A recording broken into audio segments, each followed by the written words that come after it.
ولا أجر ممدود فطر الخلائق بقدرته صلوات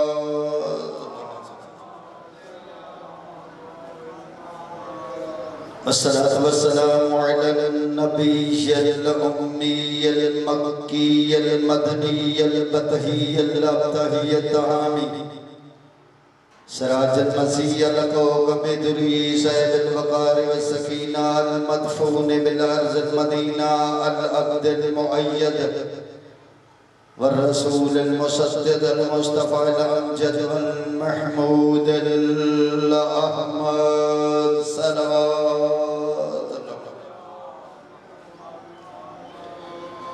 والصلاة والسلام على سيد المطهر والإمام المظفر والشجاع الغزنفر أبا الشبير والشبر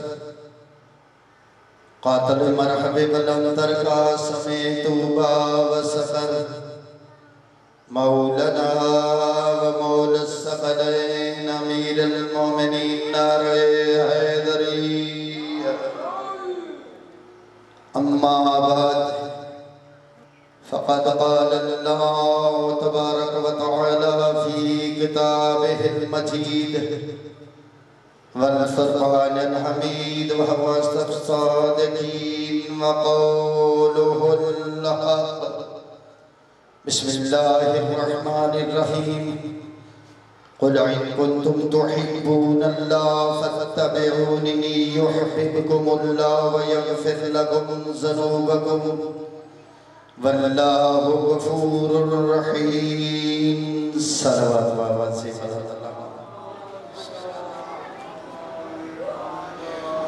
دعا ہے حضرت یار عالم سے سعادت کی یہ سفے عذاب چاہیے اپنی بارگاہ میں قبول منظور فرمائیں سعادت کے رزق وقت میں اضافہ فرمائیں دن دگنی رات چگنی ترقی عطا فرمائیں جتنے مومنین مومنات اس مجلس سے عظام عشر محرم الاحرام میں جتنے بھی چل کر آتے ہیں مالک قدم قدم پہ ہزار ہزار حسنات عطا فرمائے مالک قدم قدم پہ ہزار ہزار گناہ معاف فرمائے یا الہی تجھے واسطے محمد والی محمد کا ہمارے صغیرہ کبیرہ گناہوں سے درگزر فرما ہمارے والدین کے صغیرہ کبیرہ گناہوں سے درگزر فرما ہمارے مرحومین کے گناہوں سے درگزر فرما ہمارے مرحومین کے درجات عالی متعالی فرما سیدی براد حسین سید ممتاز حسین کے درجات عالی متعالی فرما تو ان کی قبولیت کے لیے باآواز بلندتر صلوات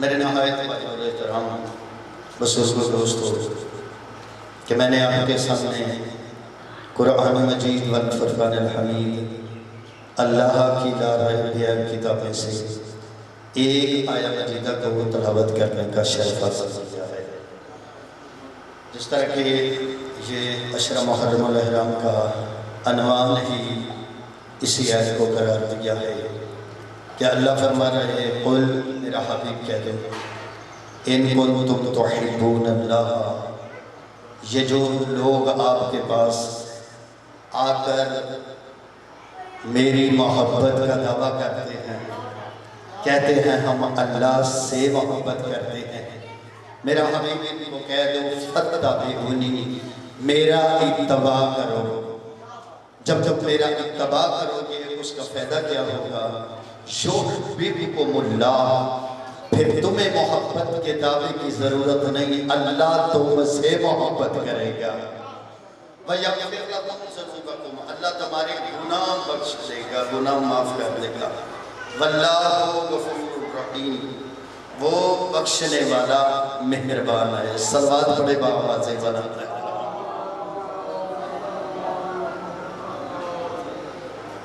بار دیگر صلوات اللہ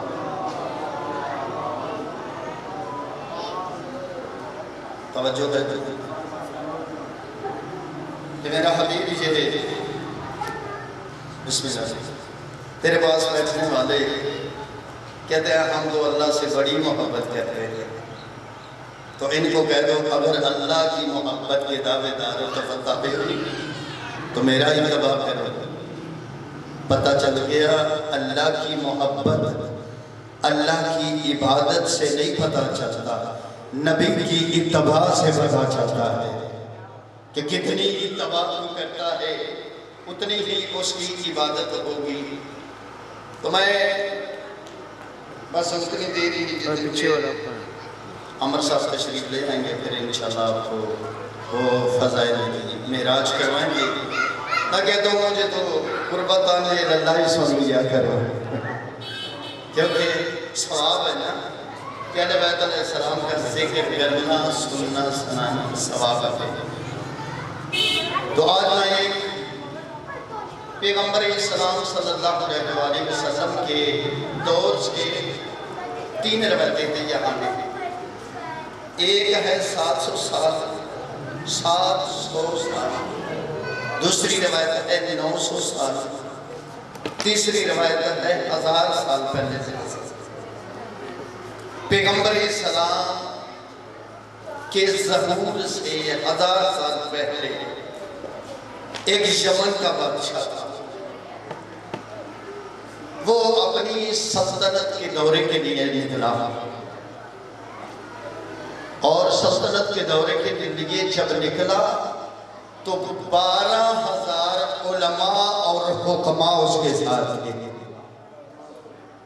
12,000 علماء بسم اللہ حکماء ساتھ تھے، صرف یہی نہیں بلکہ 1,32,000 اس کے ساتھ سوار تھے، 1,32,000، اور جو پیادہ تھے 1,13,000 تھے، یعنی یہ سفر میں لے کر چلتے۔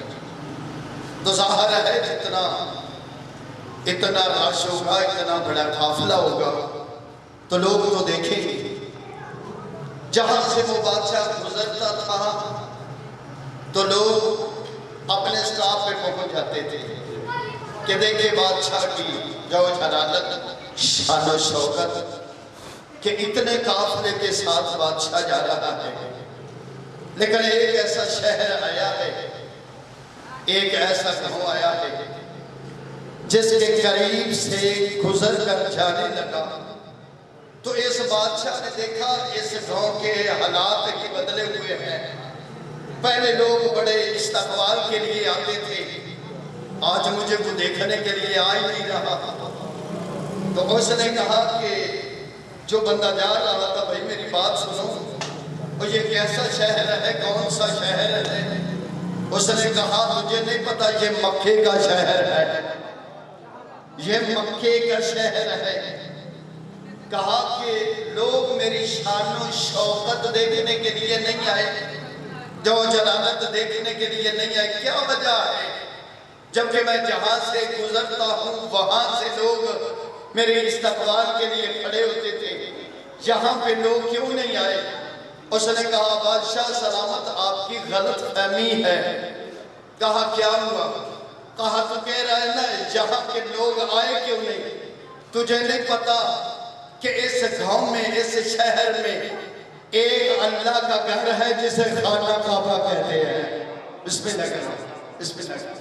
ایک اللہ کا گھر ہے جسے خانہ کعبہ کہتے ہیں، اور جتنی تو فوج ساتھ لے کر آیا ہے، جتنا تو لشکر ساتھ لے کر آیا ہے، اتنے تو ہر روز لوگ اس کا طواف کرنے کے لیے آتے ہیں، طواف کرنے کے لیے آتے ہیں، طواف کرنے کے لیے آتے ہیں۔ اس نے کہا اچھا، اس نے دل میں سوچا، اسے حسد پیدا ہوا، اتنے لوگ یہاں پہ طواف کرنے کے لیے آتے ہیں۔ اس نے بھائی جان ذہن میں سوچا میں جاؤں گا، معاذ اللہ کعبے کو ڈھا دوں گا، کعبے کو مسمار کر دوں گا، اور جو متولیان کعبہ ہیں ان کو میں سب کو قتل کروا دوں گا۔ یہ اس کا سوچنا تھا، اللہ کا عذاب نازل ہو گیا۔ اس پہ اللہ کا عذاب نازل کیسے ہوا؟ منہ سے خون جاری ہو گیا، آنکھوں سے خون جاری ہو گیا، کانوں سے خون جاری ہو گیا، ناک سے خون جاری ہو گیا۔ جو بہت اس کے قریبی تھے وہ دور ہو گئے، اتنی بدبو خون سے آنے لگی۔ تو اس نے کہا اتنے میرے ساتھ حکیم ہے، کوئی علاج کرو، میں تو مرتا جا رہا ہوں، کوئی علاج کرو۔ علاج کرتے رہے لیکن کوئی شفا اس کو نہ ملی، علاج کرتے رہے۔ ایک دن بڑے عالم سے کہتا ہے یار یہ کتاب تو نکال، ہوا کیا ہے؟ تو اتنے بڑے حکماء میرے ساتھ ہیں، اتنے بڑے علماء میرے ساتھ ہیں، پھر میری یہ حالت ہے کہ بیماری مجھے چھوڑتی نہیں ہے۔ اس نے کتاب نکالی، شاید میری مجلس کا بہترین جملہ یہ ہے، اس نے کتاب نکالی، عالم دین نے کتاب نکال کر کہا خاک تجھے رام آنا ہے۔ کہا ہوا کیا ہے؟ کہا بیماری آسمانی ہے۔ بسم اللہ، بیماری آسمانی ہے، علاج زمینی ہو رہا ہے۔ کیوں حکیم صاحب؟ بیماری آسمانی ہے، علاج زمینی ہو رہا ہے۔ تو اس نے کہا کیا ہونا چاہیے؟ اس نے کہا میری کتاب بتاتی ہے تو نے کوئی بری نیت کی ہے۔ سبحان اللہ، کیا ہوا؟ اس نے کہا میری کتاب بتاتی ہے تو نے کوئی بری نیت کی ہے۔ جب تک نیت کو بدلے گا نہیں بلکہ اس کے الٹ نہیں کرے گا تجھے آرام نہیں آئے گا۔ اس نے ذہن میں سوچا ٹھیک ہے میں کعبے کو مسمار نہیں کروں گا، کعبے کو مسمار نہیں کروں گا بلکہ کعبے کے لیے میں ایک غلاف اس پر چڑھا دوں گا۔ کعبے پر پیغمبر اسلام سے 1000 سال پہلے زندہ کہ وہ کعبے کا غلاف، پہلا غلاف ریشمی اس طوبہ نامی نے سورہ الدخان سورہ قاف میں اس کی قوم کا ذکر آیا ہے۔ کہا کہ میں کعبے پہ غلاف چڑھا دوں گا کیونکہ نیت کو بدلنا تھا، الٹ کرنا تھا۔ تو اس نے کہا نیت میری یہ تھی میں مسمار کروں گا، اب مسمار نہیں، اب میں کیا کروں گا؟ اس پر غلاف چڑھاؤں گا۔ وہ آدھا ٹھیک ہو گیا، آدھا ٹھیک ہو گیا، آدھا ٹھیک ہو گیا۔ تو عالم دین پھر پر آئے، انہوں نے کہا بادشاہ سلامت سنا کہاں تک بات پہنچی؟ اس نے کہا آدھا ٹھیک ہو گیا ہوں۔ کہا باقی آدھی نیت ٹھیک کر لے تو ٹھیک ہو جائے گا۔ بسم اللہ کریں، بسم اللہ، آدھی نیت ٹھیک کر لے تو ٹھیک ہو جائے گا۔ اس نے پھر ذہن میں سوچا کہ جن کو میں نے قتل کرنا تھا متولی جانے کعبہ کو، پیغمبر اسلام کے آبا و اجداد کو، جن کو میں قتل کرنا تھا، کہا میں ان کو انعام و اکرام دوں گا، انعام و اکرام دوں گا۔ یہ سوچنے کی دیر تھی اسے شفا مل گئی، بالکل ٹھیک ٹھاک ہو گیا، بہترین ہو گیا۔ اس کے بعد یہ مکے میں داخل ہوئے، کیا دیکھا ہے؟ لوگ کعبے کا طواف کر رہے ہیں، کعبے کا طواف کر رہے ہیں۔ اس نے کہا ہر گھر کا ایک فرد بناؤ، ایک فرد بناؤ۔ پتہ ہے تب ٹھیک ہوا تھا جب دوسری بھی نیت بدلی تھی، یعنی صرف کعبے سے نہیں، بسم اللہ، صرف کعبے سے نہیں بلکہ اگر آخرت چاہتا ہے وارثان کعبہ سے بھی محبت رکھا تاکہ تیری دنیا میں سبر جائے، تیری آخرت بھی سبر جائے۔ اچھا اس نے ایسا ہی کیا، اس نے کہا ہر فرد، ہر گھر کا ایک فرد آئے اسے میں انعام دوں گا۔ کہاں کا رہنے والا تھا؟ یمن کا، یمن کا رہنے والا، نام اس کا طوبہ ہے، قرآن مجید میں اس کا نام آیا ہے۔ اس کی قوم کا ذکر 2 قرآن مجید کی صورتوں میں، الدخان میں اور قاف میں یہ ذکر آیا ہے اس کا۔ یہاں پہ آ کر اس نے ہر فرد کو بلوایا اپنے پاس اور ساتھ ساتھ سونے کی اشرفیاں دی، ہر کسی کو ساتھ ساتھ سونے کی اشرفیاں دی اور ساتھ ساتھ یمنی جھوڑے عطا کیے۔ ہر مکے والے کو بلا کر ہر کسی کو دیا۔ پھر جب پیغمبر اسلام کے آبا و اجداد کی باری آئی اس نے کہا حساب کرو، جتنا دیا ہے اس سے ڈبل ان کو دے دو، اس نے ڈبل دے دو۔ کیونکہ یہ ان کی عزت اتنی ہے، ان کی مقام اتنا ہے، ان کی شان اتنی ہے، جو بھی آتا ہے ان کو ڈھبل دیتا ہے۔ آپ نے سنا ہوا نا، غریب شام مدینے میں آیا تھا، اس نے کہا جو مجھے ملنے آئے گا اسے میں انعام دوں گا، اسے میں اکرام دوں گا۔ وہ لوگ آتے رہے، لوگوں کو انعام دیتا رہا۔ امام حسن مجتبیٰ شام کے وقت اس کے قریب گئے، اس نے کہا کیا حسن مجتبیٰ تو سمجھا ہے اس کا خزانہ ختم ہو جائے گا؟ میں کہہ دوں گا کہ یہ اتنا امیر نہیں ہے۔ مولا حسن نے فرمایا تیرے خزانے سے کیا ہے، ہم اس کے خزانے کے بھی مالک آئے، آسمان کے خزانے کے بھی مالک آئے، زمین کے خزانے کے بھی مالک آئے۔ اس نے کہا حساب کرو، جتنا پہلے سب کو دیا تھا اتنا حسن مجتبیٰ کو دو، اتنا حسن مجتبیٰ کو دو، علی کے بیٹے کو دو۔ جب دیا گیا تو اس نے کہا میں فلاں بنت فلاں، میں فلاں کا بیٹا، تجھے حسن مجتبیٰ، میں تجھے یہ انعام و اکرام دے رہا ہوں۔ جب اس نے کہا نا کہ میں فلاں بنت فلاں تجھے جتنا حسن مجتبیٰ انعام دیتا ہوں، وہ سارا مولا حسن مجتبیٰ نے اٹھا کر جس نے مولا کی نالائن سیدھی کی تھی اسے دے کر کہا تو ہندا کا پتر ہے، میں فاطمہ زہرا کا بیٹا،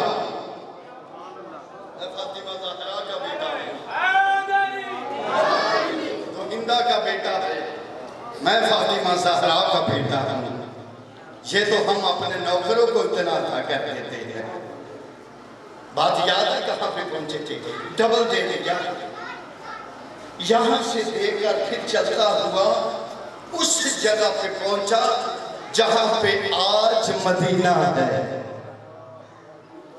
مدینہ پہلے مدینہ نہیں تھا، پہلے یثرب تھا۔ توجہ پہلے یثرب تھا۔ مدینہ اس وقت بنا جب پیغمبر اسلام نے وہاں پہ قدم رکھا، اس وقت مدینہ منورہ بن گیا۔ وہاں پہ پہنچے، عالم دین نے وہاں کی مٹی اٹھائی، مٹی سے ایسی سے خوشبو آئی کہ جس کا کوئی حساب ہی نہیں۔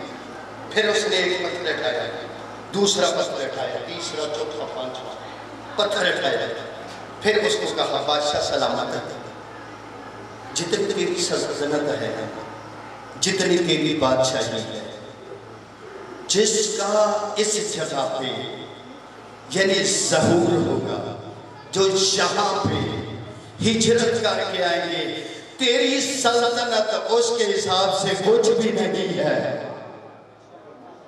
اس نے کہا وہ کون ہے؟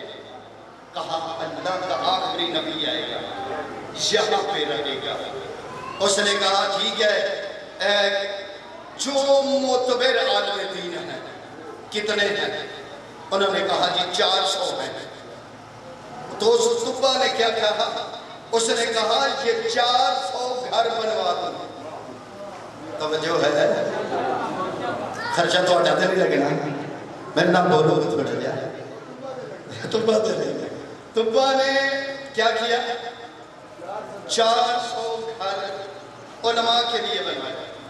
علماء نے کہا اب ہم بھوکے مر جائیں گے، ساری زندگی بسم اللہ جی ساری زندگی گزار دیں گے، لیکن اس وقت تک یہاں سے نہ ہٹیں گے جب تک آمنہ کے لال کی زیارت نہ کر لیں گے۔ اگر ہماری زندگی میں یہ ہوا تو سلوات پڑھے بآواز بلند۔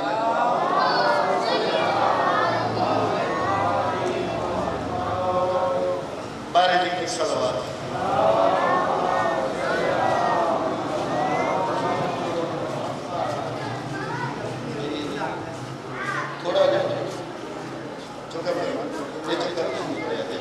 اسی مہمانوں سے سلوات و آواز بلند کرو۔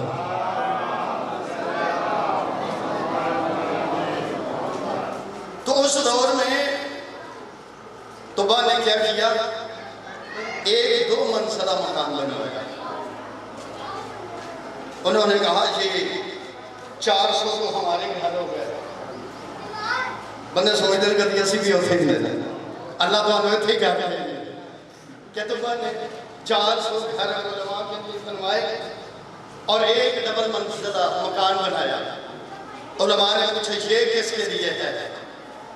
کہا جس کے ظہور کی آپ نے بشیر کو دی ہے. یہ پیغمبر اسلام کا گھر ہے. اس نے پتہ سنا 1,32,000 اس کے سوار، 1,13,000 پیادہ اور 12,000 علماء حکماء، اتنے اس کے ساتھ تھے. اس نے کہا مجھے کاغذ دو، قلم دو، میں ایک خط لکھنا چاہتا ہوں. کہا کس کے نام؟ کہا جس کا ظہور ہوگا جو یہاں پہ آئے گا. کہا لکھا میں بندہ حقیر، میں بندہ حقیر، معرفت اس کی دیکھی تو باقی، میں بندہ حقیر یہ لے کر جا رہا ہوں. یہ 2 منزلہ مکان میں نے آپ کے لیے بنوایا ہے. اگر آپ میری زندگی میں آ گئے تو میں آپ کے ہاتھ پہ بیعت کروں گا، آپ کا کلمہ پڑھوں گا. اگر آپ نہ آئے میری زندگی میں تو یا رسول اللہ گواہ رہنا، مجھے معاشر کے دن بخش دینا. 1000 سال پہلے پیغمبر اسلام کے ظہور سے 1000 پہلے کی باتیں کر رہا ہے. اس نے جب یہ خط لکھا وہ 400 علماء کرام وہاں پہ رہنے شروع کر دیا. نسل در نسل وہ خط آگے چلتا رہا. کہا پیغمبر اسلام تک یہ خط پہنچانا ہے کسی طریقے سے، اس میں کوئی خیانت نہ کرے. اب میں کہتا ہوں مسلمان تو اب بھی ضد ہے. تو مسلمان ہو کر کہتا ہے نبی 40 سال کے بعد نبی بنا ہے. تو وہ اس وقت کہتے تھے اب بھی نبی ہے، جب آئے گا تب بھی نبی ہے. ایسے پھر وہ 400 وہاں پہ بسنے لگے. اس وقت وہاں پہ بنیاد رکھی گئی مدینہ منورہ کی. ٹھیک ہے، نام اس کا یثرب تھا. جب میرے پیغمبر نے وہاں پہ قدم رکھا اس کا نام مدینہ منورہ بن گیا. تو پیغمبر اسلام کا ظہور ہو گیا. پیغمبر اسلام نے کفار کو کہا قولوا لا الہ الا تفلحون، لا الہ الا کہو کامیاب ہو جو گے. ٹھیک ہے، وہ دشمن ہو گئے. تو جب ایک محسن اسلام ایک محسن اسلام جب دونوں دنیا سے جا چکے، اب اللہ نے کہا میرا نبی ہجرت کر جا. اب ابو طالب نہیں رہا، اب ابو طالب نہیں رہے، اب تجھے بچانے والا کوئی نہیں. اب یہاں سے ہجرت کر جا. ہجرت پڑھو تو بہت زیادہ ٹائم لگے گا، میں ٹائم لے رہا ہوں کہ اپنے محترم کو پیغمبر اسلام پہنچ گئے، مدینہ پہنچا. جس کو میرے نبی کے علم غیب شاطر ہے، یہ بات یاد رکھے، قرآن مجید کی آیت ہے فَقُلْ إِنَّمَا بس کہہ دو غیب للہ، بس کہہ دو غیب کا علم صرف اور صرف اللہ کے پاس ہے. آیت ہے قرآن مجید کی، غیب کا علم صرف اور صرف اللہ کے پاس ہے. یہ کلمہ حسر ہے. کلمہ حسر کیا ہے؟ کہ ایک کمرہ اس کا ایک تالا ہو، جو چیز اندر کی ہے وہ اندر رہے گی، جو باہر کی ہے باہر رہے گی. نہیں، میں اسے آسان کرتا ہوں. جو سب کو قرآن مجید کی آیت یاد ہے، بسم اللہ الرحمن الرحیم، انما یرید اللہ لیذھب عنکم الرجس اہل البیت ویطہرکم تطہیرا. اللہ نے کلمہ حسر لگا کر ثابت کر دیا جو چادر کے اندر ہے وہی پاک ہے. جو چادر کے اندر ہے کلمہ حسر، یعنی ان جیسا. ہم پہ لوگ اعتراض کرتے ہیں بڑے بڑے پاک ہے، شیعہ سنی کہتے ہیں صرف پنجتن پاک ہے، صرف پنجتن پاک ہے. میں کہتا ہوں بڑے بڑے پاک ہے، لیکن جیسے یہ پاک ہے ویسا پاک کوئی نہیں ہے. جیسا علم اللہ کے پاس ہے، علم غیب ویسا کسی کے پاس نہیں. اللہ کا اپنا ذاتی علم ہے. اہل بیت کو، پیغمبر اسلام کو اللہ نے عطا کیا ہے. جو میرے نبی کے علم پہ شک کرتے ہو نا، ذرا اس روایت کو غور سے سنو. سب نے لکھا ہے کہ پیغمبر اسلام جس ناکہ پہ تھے، پیغمبر اسلام نے فرمایا اس ناکہ کی نکیل نکال دو. جملہ ہی ہوتا ہے بولنے کے لیے، اس کی ناکہ کی نکیل نکال دو، چھوڑ دو، کوئی اسے نہ پکڑے. جس کے گھر کے سامنے یہ ناکہ بیٹھ گئی، میں اس کا مہمان ہو جاؤں گا، میں اس کا مہمان ہو جاؤں گا، میں اس کا مہمان ہو جاؤں گا. ہر بندہ کوشش کر رہا تھا نبی میرے مہمان بن جائے. بڑے بڑے امیر تھے، بڑے بڑے رئیس تھے. میں آخری جملہ کہہ رہا ہوں، بڑے بڑے امیر تھے، بڑے بڑے رئیس تھے، لیکن اونٹنی چلتی چلتی چلتی چلتی کہاں پہ بیٹھی؟ ابو ایوب انصاری کے گھر کے سامنے بیٹھ گئی. اور ابو ایوب انصاری کی حالت کیا تھی کہ خوشی کے آنسو آ گئے اور دوڑ کر گئے، جا کے اپنی ماں کے قدموں پہ ہاتھ رکھ کے کہتے ہیں اماں مبارک ہو، اماں مبارک ہو. آج ہمارے گھر میں وہ نلائن آئی ہے جو آسمان نیچے تھا، نلائن اوپر چل گئی تھی.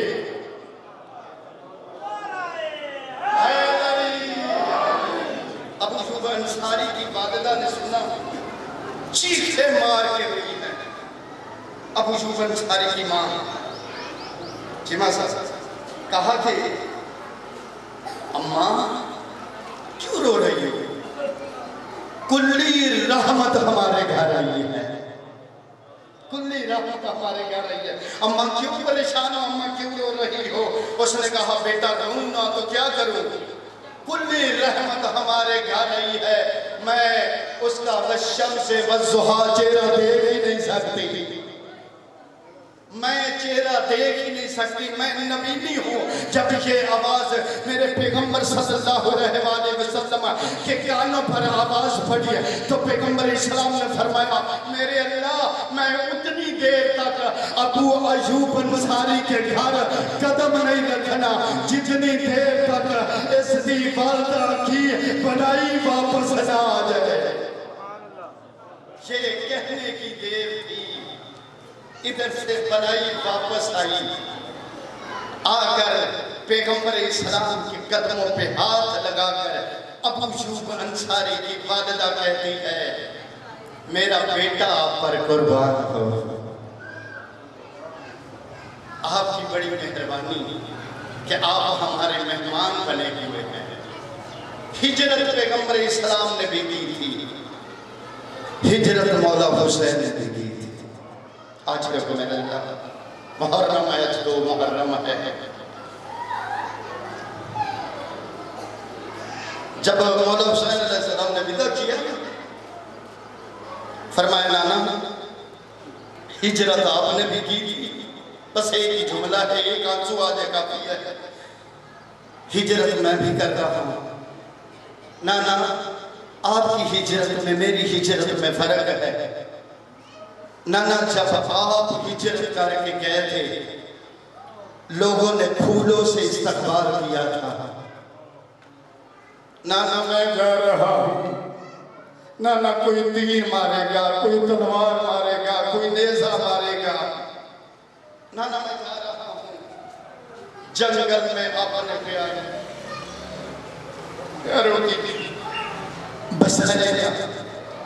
نانا پھر حسین مدینے نہ آئے گا. نانا کو سلام کیا، ماں کی قبر پہ گئے، ماں کی قبر کو اپنے ساتھ لگایا، ساتھ لگا کر کہا اماں میں جا رہا ہوں، اماں میرے لیے دعا کرنا جب میں بیٹے اکبر کے جگر سے برچھی کا پھل نکالوں. اماں میں ثابت کرنا ہوں، اماں دعا کرنا جب اصغر کے لیے قبر بناؤں، اماں دعا کرنا. قبلہ غربی صاحب لکھتے ہیں کہ بی بی کو 2 مرتبہ عالیہ حسین کو بس یہی جملہ ہے، عالیہ حسین کو 2 مرتبہ غش آیا ہے مدینہ سے لے کر واپسی مدینہ تک 2 مرتبہ غش آیا ہے. قبلہ نے کہا بس 1 مرتبہ بتا کر دعا لینا چاہتا ہوں.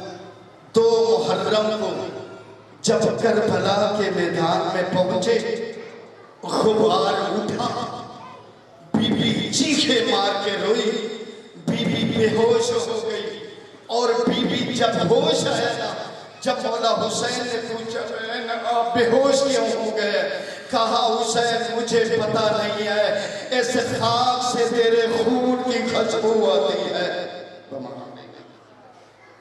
اب آپ کے سامنے خطاب فرمائیں گے شاعر عالی میران چوہدری عامر افتخار ترر صاحب، بابا سے بلند